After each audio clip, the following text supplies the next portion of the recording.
Olha só um bônus aí pra quem veio assistir a parte 2. Tô renderizando o vídeo que você assistiu anteriormente, da parte 1. É esse o vídeo que tá renderizando. 18/2 do dia 8 de fevereiro. Olha só, olha lá, ó. Você vê que não é mentira. Tô aqui editando, acabei de editar o vídeo, na verdade. E ele tá renderizando aí. Daqui a pouco subir aí pra você. Já assistiu provavelmente, né? Não vai ver com esse setup aqui na primeira etapa montado. Mas você vai ver agora na segunda etapa. Roda. ED Tutoriais BR. Tecnologia e informação. Se você tiver dúvida para poder soltar esse processador, é muito simples. Você tá vendo essa fenda aqui? Então você vai girar ela nesse sentido aqui, olha só.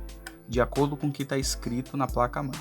Tá? Então ela está dizendo que se eu girar para cá eu vou destravar, se eu girar para cá eu vou travar. Então com uma simples chave de fenda, você gira, certo? Encaixa ele, ó, tira, até ele destravar. Pronto, que ele já destravou. Vocês podem ver que ele movimentou e com os dois dedos aqui, ó,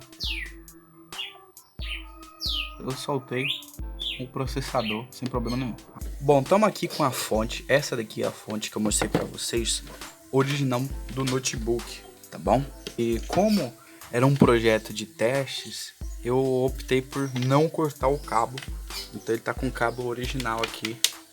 Essa é a tensão que a fonte fornece, que é de 19 volts por 3.16 ampere, tá bom? E tá aqui o conector original aí do notebook. Então vamos lá, liguei as duas fontes aqui, tô com o meu multímetro, vou colocar ele aqui na escala de 200 de corrente contínua.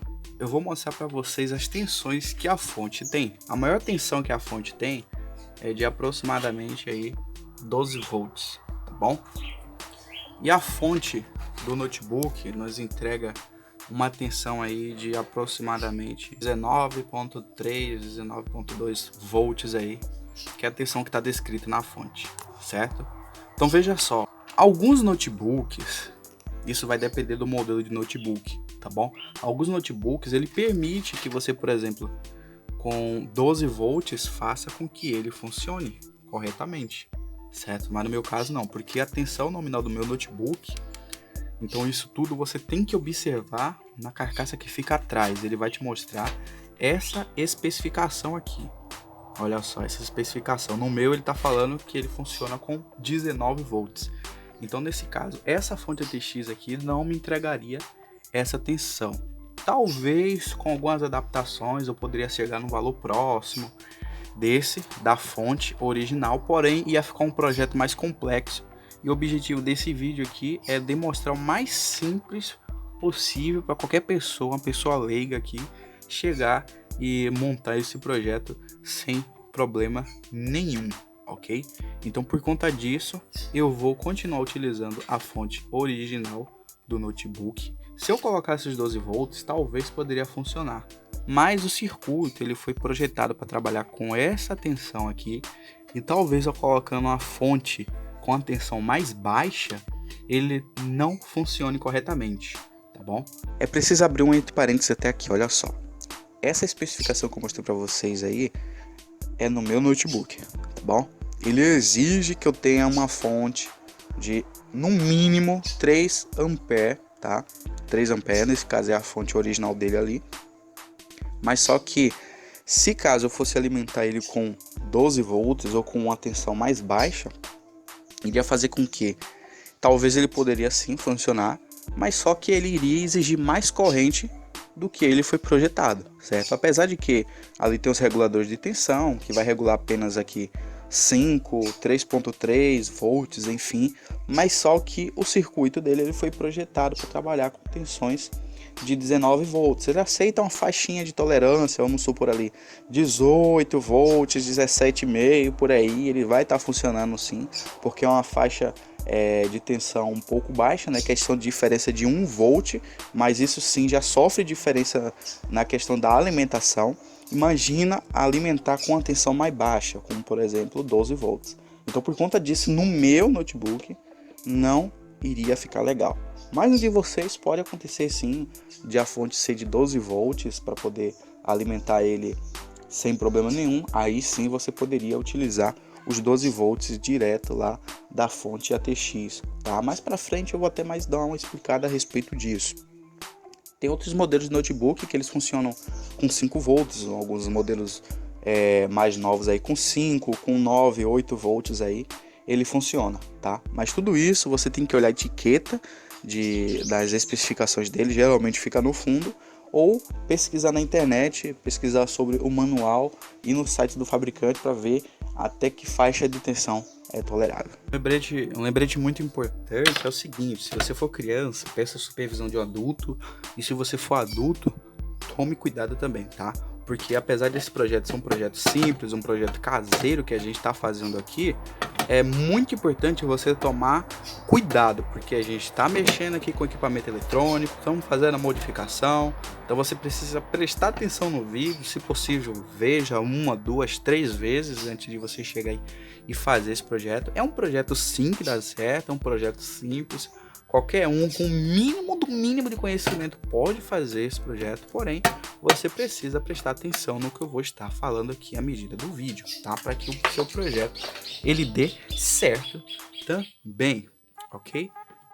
Muito bem, então aqui com a nossa fonte ATX aberta, eu vou mostrar para vocês o que eu fiz para poder aproveitar a alimentação da fonte ATX aqui, ok? Então vamos lá. Esse daqui é o cabo original de alimentação da fonte do notebook, ok? E eu aproveitei a entrada de alimentação aqui da fonte ATX. Eu cortei o cabo de alimentação do notebook e dentro dele tem 3 fios, ok? Olha só, se liga nisso, ó. Esse marrom aqui você vai soldar no L aí da fonte ATX. Esse azul você vai soldar no N, que você vai encontrar aí na fonte ATX. Deixa eu mostrar aqui para vocês que esse daqui é o mesmo conector. Olha só, L1, ou você pode encontrar L1 aí na sua fonte, ou apenas um L. Tá vendo esse L aí? Olha o N aqui, ó. Tá vendo o N? Pronto. Então o marrom você vai soldar no L e o azul você vai soldar no N. E esse verde com amarelo você vai soldar no aterramento. Você vai soldar aí, ó, no aterramento. Geralmente você vai encontrar ou na placa ou no pino do meio. Tá vendo esse pino do meio aqui? Olha só. Você vê que tem os dois da extremidade, que é a fase e o neutro, e esse daqui é o pino do aterramento. É único, é o pino do meio. Tá vendo aí você? Ó, é o pino do meio. Então você vai fazer isso e quando você for alimentar a fonte ATX, você vai estar alimentando automaticamente a fonte do notebook. Claro, isso aí se você quiser utilizar uma fonte ATX, e mais para frente a gente vai ver que a gente vai precisar dessa fonte ATX para alimentar algumas coisas extras, mas se você quiser apenas só utilizar a fonte de notebook, né, você pode usar sem problema nenhum e nem precisa fazer toda essa adaptação, tá? Mas no meu caso é porque eu utilizo HD desktop e ele precisa de uma alimentação de 12 volts, então como o notebook ele não tem como fornecer isso na saída de alimentação SATA dele, então eu utilizo a fonte ATX porque ela provê essa alimentação de 12 volts e de 5 volts, tá bom? Então por conta disso que eu preciso dessa adaptação, ok? Mas não tem nenhum segredo e inclusive como essa fonte ela tem um interruptor, liga e desliga, então eu aproveitei, então nesse caso quando a fonte ela estiver aqui em desligado, tanto a fonte ATX como a fonte do notebook vão permanecer desligados e quando eu ligar aqui a fonte ATX vai ligar e também a fonte do notebook ela vai ligar também, ok? Então vamos lá, estamos aqui com a nossa placa-mãe limpinha, a tela limpa, as memórias, o cooler e tudo isso eu já ensinei como é que limpa no vídeo anteriores aí da playlist, tá bom? Então assiste o vídeo aí da playlist que você vai ver como é que é a forma correta da gente estar fazendo a limpeza, tá bom? Então vamos lá, acompanha o timelapse aí da gente fazendo a montagem.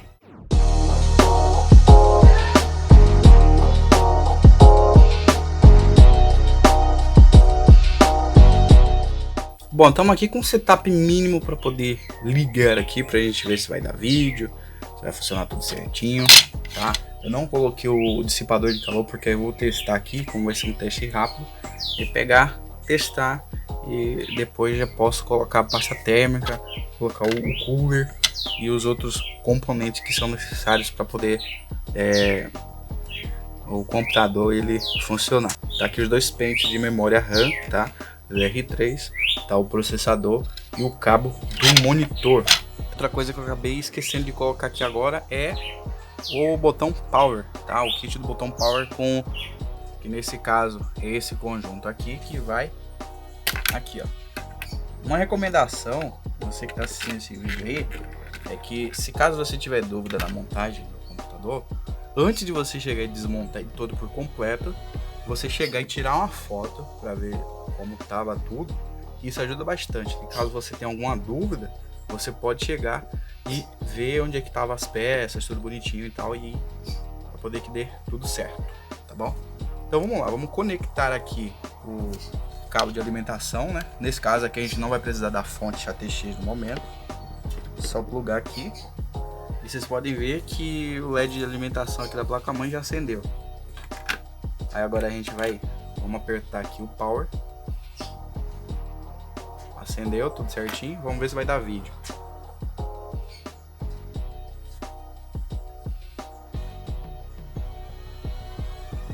Pronto, deu tudo certo, deu vídeo. Ele deu isso aqui porque tá sem HD, tá, para poder ele iniciar o sistema, tá? Ele não encontrou, então por isso que ele ficou dessa forma. Então aqui agora a gente já viu que deu vídeo. Agora a gente pode tirar o cabo aqui sem problema nenhum. Tirar o cabo de força aqui. E agora a gente pode começar com a montagem, né? Vou desconectar aqui o cabo de vídeo. A memória pode deixar aqui. E agora a gente vai colocar a pasta térmica no processador. Olha só. Em processadores de notebook, muitas das vezes você vai encontrar desse jeito, tá bom? Ele com os componentes assim expostos. Quando estiver em funcionamento, evite de encostar aqui nesses contatos, porque pode acabar dando tela azul, tá? Então pode dar interferência no funcionamento, tá? Não tem necessidade de você tocar aqui enquanto ele estiver em funcionamento. Aqui não tem problema, pode tocar sem problema nenhum. Agora, porém, evite de tocar aqui quando eu estiver em funcionamento. E outra coisa interessante a respeito da pasta térmica, você vai colocar apenas nesses locais aqui, ó, tá vendo? Aqui e aqui, tá? Porque onde os processadores normais, os processadores de desktop, ele tem uma carcaça inteira que a gente põe a pasta térmica nela por inteiro e assim ele tem como, né, distribuir o calor por igual. Mas só que aqui é diferente, tá? Esse daqui é um processador de notebook, a construção dele é um pouco diferente, ele não tem toda aquela carcaça metálica, então a gente vai colocar a pasta térmica aqui e aqui. Apenas isso, para que dê tudo certinho, e ele vai encaixar nesse local aqui do dissipador de calor, tá bom? Aquela forma de botar pasta térmica que eu já ensinei nos vídeos, é a mesma coisa aqui, colocando apenas aqui e passando o cotonete com a pasta térmica para poder ficar beleza, ok? Então vamos lá, já coloquei a pasta térmica. E aí você faz daquela ordem, né?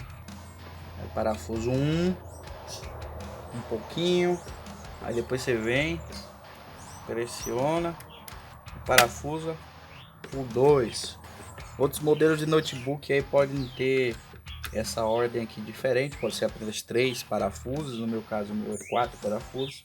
Então você vai fazendo isso, nessa ordem, aos poucos, e aí você vai repetindo. Aí depois você vem, aperta todo o lado do 1, depois você vem, aperta o lado do 2 e completa, e depois o lado do 3 aqui, e depois o lado do 4, e aqui a parte do processador a gente já finalizou. Você confere para ver se está tudo bem apertado,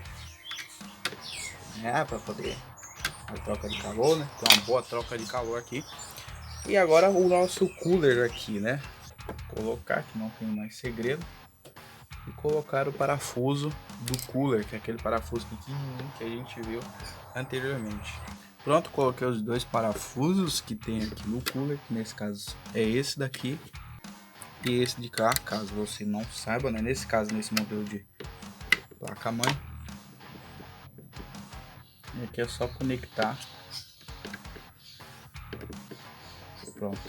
Por isso que é importante, pessoal, você chegar e tirar uma foto da posição de cada componente, porque isso vai te ajudar na hora da montagem, ok? Porque tem muitos conectores aqui que são parecidos. Por exemplo, esse conector aqui, ó, ele é bem similar a esse conector aqui. Vocês podem ver que é o mesmo. Porém, cada um tem a sua função, né? Cada um é para um tipo de periférico aí. Um para o vídeo, outra para outro tipo de coisa, enfim. Então isso aí você tem que prestar atenção. Nesse caso aqui, a placa wireless, né, que é a placa Wi-Fi, ela precisa do parafuso para poder ela ficar fixa aqui, né? Então nesse caso isso aqui só vai dar para montar quando tiver lá no gabinete, né? Porque ela se encaixa naquela parte da carcaça que a gente modificou. Então do mais aqui nessa placa-mãe, a gente já colocou pasta térmica, já colocamos as memórias, já colocamos o cooler e o dissipador de calor. Então temos essa bateria aqui. Isso aqui é bem importante você verificar a tensão dela, porque muitas das casos, né, vai ficar sempre com um padrão de fábrica e não o que você selecionou na ordem de boot. Então é muito importante você chegar e ver essa tensão da bateria. Aí com isso você pode fazer como? Com um multímetro. Vamos pegar o multímetro aqui. Tá aqui na escala de 20 volts, corrente contínua. Vamos ver a bateria aqui para ver que tensão que ela tem, né? Deu 3.10. Aparentemente ela está em perfeitas condições, né? 3.10 volts, 3.11. Ela está no nível de tensão ideal para o funcionamento. Vamos botar aqui. Pronto. Aí qualquer coisa você pode chegar, colocar uma garrinha dessa na carcaça de qualquer parte do notebook e ver a tensão dela, olha só, sem precisar remover. Aí dá 3.1 a tensão da bateria, tá na linha, na faixa de tensão da bateria.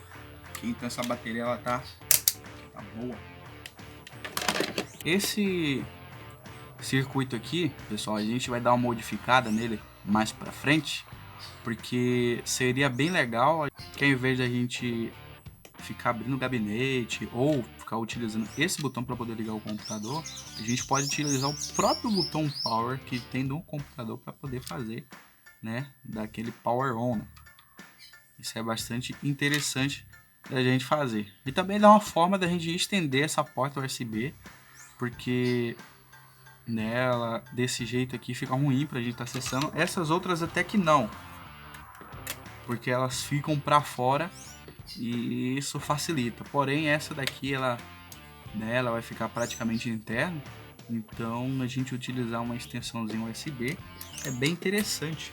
Ou utilizar um hub USB. Esse hub aqui tem 4 portas, então nesse caso eu conectando nessa porta USB eu teria mais 4 portas USB para mim poder utilizar os equipamentos que eu quiser, pendrive, um HD externo.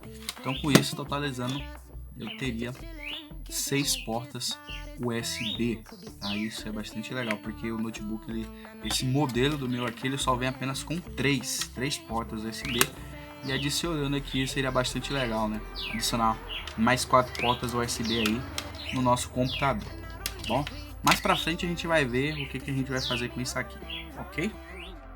Então é isso aí, pessoal, espero que vocês tenham gostado do vídeo. Se você gostou, já sabe, já deixa aquele like, porque seu like é muito importante. Me ajuda aí esse vídeo chegar a mais pessoas, para elas também pegarem ou o computador dela que tá parado, ou o notebook que tá parado aí, não tá mais usando, e transformar numa coisa útil, num computador gamer ou um computador melhor, enfim, tá? Transformar um notebook em um computador de mesa. Olha só que top, né? Então é isso aí. Se você gostou, já sabe, já deixa aquele like. Se inscreva caso você não seja inscrito. E é isso aí. Até o próximo vídeo.